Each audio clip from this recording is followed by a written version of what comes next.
अगर आप 12th के बाद इंडिया के टॉप गवर्नमेंट और टॉप प्राइवेट यूनिवर्सिटीज में एडमिशन लेना चाहते हो तो आपको इंडिया के सबसे बड़े एंट्रेंस एग्जामिनेशन CUET UG 2026 को बिल्कुल मिस नहीं करना है। और अगर आप CUET UG के थ्रू BCA कोर्स में एडमिशन का प्लान कर रहे हैं, वो भी टॉप कॉलेजेस से, तो क्या रहेंगी आपकी बेस्ट प्रिपरेशन टिप्स, ये आज मैं आप सभी को बताने वाला हूं, क्योंकि आज हम डिटेल में डिस्कस करेंगे CUET UG 2026 complete road map को। सो एवरीवन, मेरा नाम है रोहित, मैं हूं एक कंप्यूटर साइंस इंजीनियर। मुझे है 10 से ज़्यादा सालों का एक्सपीरियंस टॉप एमएनसीज में काम करने का। तो अपने इस एक्सपीरियंस के बेसिस पे मैं आप सभी को अच्छे से गाइड करने की कोशिश करूंगा। तो अगर आप चैनल पर नए हैं तो चैनल को सब्सक्राइब कर लें। अगर आपको वीडियो पसंद आता है तो इसे लाइक और शेयर करना बिल्कुल ना भूलें। तो बिना किसी देरी के चलते हैं इस वीडियो पे।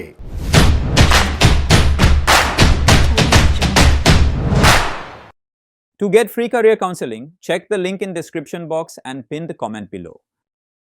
तो सबसे पहले हमें समझना होगा CUET UG के बारे में। यह है common universities entrance test for under graduate programs, जो हर साल कंडक्ट करवाया जाता है। ये नेशनल लेवल एंट्रेंस एग्जामिनेशन है जिसे कंडक्ट करवाती है नेशनल टेस्टिंग एजेंसी यानी कि NTA। और इस एंट्रेंस एग्जामिनेशन के थ्रू आप सिर्फ सेंट्रल यूनिवर्सिटीज, स्टेट यूनिवर्सिटीज नहीं, इसके अलावा डीम्ड यूनिवर्सिटीज और बहुत सारी प्राइवेट यूनिवर्सिटीज में भी एडमिशन ले सकते हैं। और यहाँ पे एडमिशन होता है CUET UG के स्कोर और फिर फर्दर काउंसलिंग के बेसिस पे। यहाँ पे NTA का कितना रोल है और यूनिवर्सिटीज का कितना रोल है, ये मैं आपको बता दूं। NTA यहाँ पे एग्जाम कंडक्ट करवाती है, आपकी जो आंसर की है उन्हें होस्ट करवाती है, रिजल्ट्स को डिक्लेयर करवाती है, लेकिन जो आपका काउंसलिंग प्रोसेस होगा वो आपकी यूनिवर्सिटीज और कॉलेजेस पे ही डिपेंड करेगा। अब कौन कौन से स्टूडेंट्स CUET UG एग्जाम के लिए एलिजिबल हैं 2026 में, तो आपने 12th पास की होनी चाहिए किसी भी रिकॉग्नाइज्ड बोर्ड से या 12th इक्विवेलेंट किसी भी रिकॉग्नाइज्ड बोर्ड से। और यहाँ पे एज क्राइटेरिया की अगर हम बात करें तो एज क्राइटेरिया की यहाँ पे कोई लिमिट नहीं है, बस आप 12th पास होनी चाहिए मिनिमम परसेंटेज के साथ। ये जो एग्जाम है ये मेनली है इंडियन नेशनल्स के लिए, और यहाँ पे अगर आप रिजर्व कैटेगरी से हो तो आपको परसेंटेज में रिलैक्सेशन मिल सकता है। अब ये जानना बहुत जरूरी है कि CUET UG क्यों है एक इंपॉर्टेंट एंट्रेंस एग्जामिनेशन हर उस स्टूडेंट को जो 12th के बाद UG कोर्स में एडमिशन लेने का प्लान कर रहा है।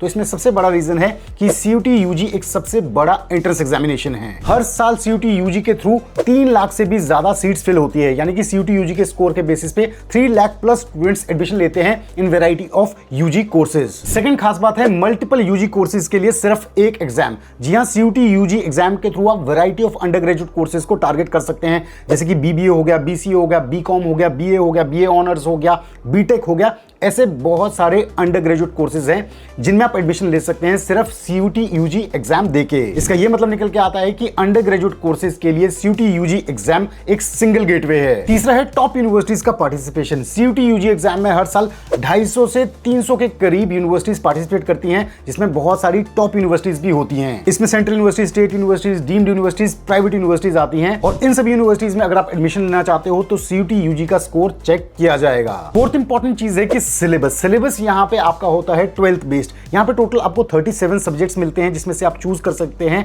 फॉर्म फिलिंग के टाइम, जिसमें आपके 30 लैंग्वेजेस सब्जेक्ट होते हैं, 23 डोमेन सब्जेक्ट्स और एक आपका जनरल एप्टीट्यूड टेस्ट होता है। तो यहाँ पे जो भी डोमेन सब्जेक्ट्स आप चूज करते हैं उनका सिलेबस आपका 12th बेस्ड होता है। ये बहुत ही अच्छी बात है, यानी कि आपको कुछ एक्स्ट्रा पढ़ने की जरूरत नहीं है। अब CUET UG का जो एग्जाम है इसका कंप्लीट प्रोसेस क्या रहता है, इसे आपको ध्यान से समझना है, क्योंकि ये प्रोसेस आगे आपको करना पड़ेगा। तो सबसे पहले आएगा notification and application form filling, यानी कि NTA रिलीज करेगा नोटिफिकेशन। जब एप्लीकेशन फॉर्म्स ओपन होंगे तो आपको वहां पे अपनी डिटेल्स, अपने फॉर्म को फिल करना होगा और अपने सब्जेक्ट्स को चूज करना होगा। तो सबसे पहला पार्ट रहेगा इस प्रोसेस का आपका notification and registration and application form filling. लेकिन चीज है एडमिट कार्ड। एग्जाम से कुछ दिन पहले आपको एडमिट कार्ड रिलीज कर दिया जाएगा, जिसे आपको डाउनलोड करना है ऑनलाइन। इसमें दी होगी आपकी एग्जाम की डेट, शिफ्ट, आपका सेंटर, ये सभी चीजें आपको अच्छे से नोट करनी है। तीसरा एग्जाम मोड की अगर हम बात करें, यानी कि एंट्रेंस एग्जाम जब आपका होगा तो ये कंडक्ट किया जाएगा कंप्यूटर बेस्ड टेस्ट मोड में, यानी कि ये कंप्यूटर पे एग्जाम आपको देना होगा। और ये जो एग्जाम है ये मल्टीपल शिफ्ट में दिन में कंडक्ट किया जाता है, तो ये शिफ्ट्स आपको ध्यान में रखनी है। फोर्थ है प्रोविजनल आंसर की। जब आप एग्जाम दे देते हैं तो उसके बाद प्रोविजनल आंसर की रिलीज करती है NTA,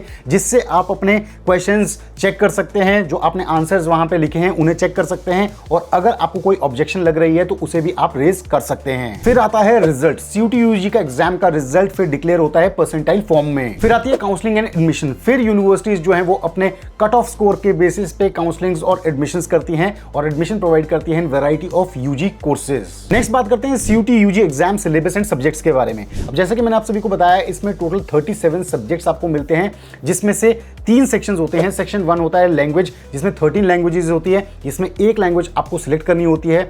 सेक्शन 2 होता है डोमेन का। इसमें आपके टोटल 23 डोमेन सब्जेक्ट्स होते हैं जिन्हें आप सभी स्क्रीन पे देख सकते हैं। इनमें से आप मैक्सिमम 5 सब्जेक्ट चूज कर सकते हैं। और तीसरा रहता है जनरल एप्टीट्यूड टेस्ट यानी कि जीएटी। यहाँ पे जो क्वेश्चंस पूछे जाते हैं वो जनरल रहते हैं logical and analytical reasoning, general mental ability, numerical ability, quantitative reasoning, general knowledge और इसके अलावा करंट अफेयर से। तो इसकी तैयारी आपको अलग से करनी पड़ती है। अब बात करते हैं सीयूटी यूजी एग्जाम पैटर्न की। अब यहाँ पे हमने ये तो बता दिया कंप्यूटर बेस्ड टेस्ट होता है, 3 सेक्शंस होते हैं आपके, सेक्शन 1, सेक्शन 2 और सेक्शन 3। अब यहाँ पे समझना होगा किस टाइप के क्वेश्चंस यहाँ पे आते हैं। यहाँ पे आते हैं आपको मल्टीपल चॉइस क्वेश्चन। हर सेक्शन में आपसे 50 क्वेश्चंस पूछे जाते हैं और टाइम ड्यूरेशन यहाँ पे होती है 60 मिनट्स की। अब मार्किंग स्कीम की अगर हम बात करें तो सही जवाब देने पे आपको मिलते हैं 5 मार्क्स।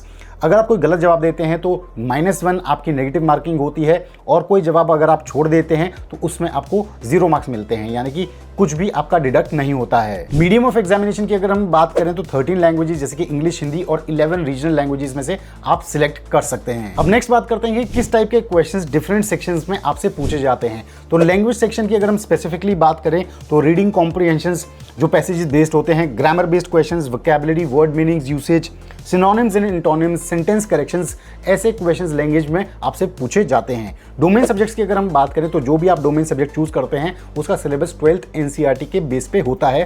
तो ये डिपेंड करेगा कि कौन सा सब्जेक्ट आपने चूज किया है, उसे आप पढ़ सकते हो 12th के बेसिस पे। जनरल एप्टीट्यूड टेस्ट जैसे कि मैंने आपको बताया, इसमें general knowledge, current affairs, numerical ability, logical reasoning and analytical reasoning, mental ability, quantitative reasoning, ऐसे सेगमेंट से क्वेश्चंस आते हैं। अब जानते हैं कि अगर आप 2026 में सीयूटी के बेसिस पे बीसीए में एडमिशन लेना चाहते हैं तो आपके लिए best strategy, best preparation tips क्या रहेंगी। तो सबसे पहली चीज है बिफोर रजिस्ट्रेशन, यानी कि एप्लीकेशन फॉर्म फिल करने से पहले अपनी टारगेट यूनिवर्सिटीज को सिलेक्ट कर लें जहां पे आप बीसीए कोर्स करना चाहते हैं। उनके एलिजिबिलिटी क्राइटेरिया को समझ लें, क्या एलिजिबिलिटी क्राइटेरियाज हैं, और सब्जेक्ट कॉम्बिनेशन को भी समझ लें जिसके बेसिस पे वहां पे आप बीसीए कोर्स कर सकते हैं।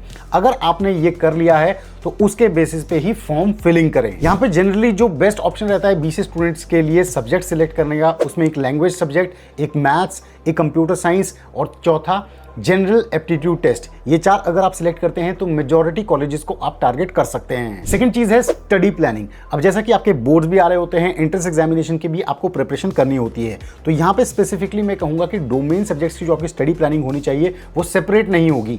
आप 12th में जिन सब्जेक्ट्स को पढ़ रहे हैं, मैथ्स हो, कंप्यूटर साइंस हो, इन्हें उसी टाइम ही एनसीईआरटी लेवल पे आप अपने कॉन्सेप्ट्स को स्ट्रॉन्ग बनाने की कोशिश करें ताकि डोमेन सब्जेक्ट्स के लिए आपको अलग से पढ़ाई ना करनी पड़े। हाँ, जनरल एप्टीट्यूड टेस्ट की अगर हम बात करें, लैंग्वेजेस की अगर हम बात करें तो आप साथ साथ दिन में 1 घंटे 2 घंटे पढ़ाई कर सकते हैं इन टेस्ट के लिए। और फर्दर बोर्ड्स के बाद जब आप फर्दर डीप डाइव करते हैं इन सब्जेक्ट्स में तो इनकी तैयारी थोड़ी सी ज्यादा कर सकते हैं। Last days of exam day preparation, और एग्जाम डे में क्या आपको करना है और काउंसलिंग टाइम पे क्या करना है। तो जब आपका एग्जाम आने वाला है तो आपको previous year question papers, mock test, इनको आपको बहुत ज्यादा प्रैक्टिस करना है ताकि आपको समझ में आए कि किस टाइप के क्वेश्चंस यहाँ पे पूछे जाते हैं, किस फॉर्मेट में चीजें पूछी जाती है, ताकि आप उन पे टाइमिंग के बेसिस पे भी प्रैक्टिस कर पाएं। दूसरी चीज है आपको नेगेटिव मार्किंग का खास ख्याल रखना है। आप ऐसे क्वेश्चंस को ना अटेम्प्ट करें जहां पे आपको बिल्कुल भी आइडिया नहीं है कि उस क्वेश्चन का जवाब क्या हो सकता है। तो नेगेटिव मार्किंग से आपको बचना है। और जब आप एंट्रेंस एग्जामिनेशन दे देते हैं तो उसके बाद जब काउंसलिंग प्रोसेस आता है तो आपको यूनिवर्सिटीज की ऑफिशियल वेबसाइट्स में जाके डेट्स को चेक करना है, सीट मैट्रिक्स को चेक करना है, ताकि आपका जो एडमिशन प्रोसेस है, आपकी जो सीट्स हैं वो मिस ना हो जाएं। तो स्टूडेंट्स, ये थी सीयूटी यूजी 2026 को लेके कंप्लीट डिटेल्स, जिसमें आपने सिलेबस हो गया, एग्जाम पैटर्न हो गया, कैसे फॉर्म फिलिंग करनी है, क्या प्रिपरेशन स्ट्रेटेजी रहेगी, इन सभी चीजों को अच्छे से जान लिया होगा। तो अगर आपको आज का ये वीडियो हेल्पफुल लगा है तो जरूर इस वीडियो को लाइक करें, शेयर करें और चैनल को सब्सक्राइब कर लें। हम जल्द लेके आएंगे बीसीए फंडास बाय सनस्टोन पे एक और ऐसा ही इंटरेस्टिंग वीडियो बीसीए कोर्स को लेके। तब तक आप सभी अपना ध्यान रखें। Stay tuned, stay safe and believe in you.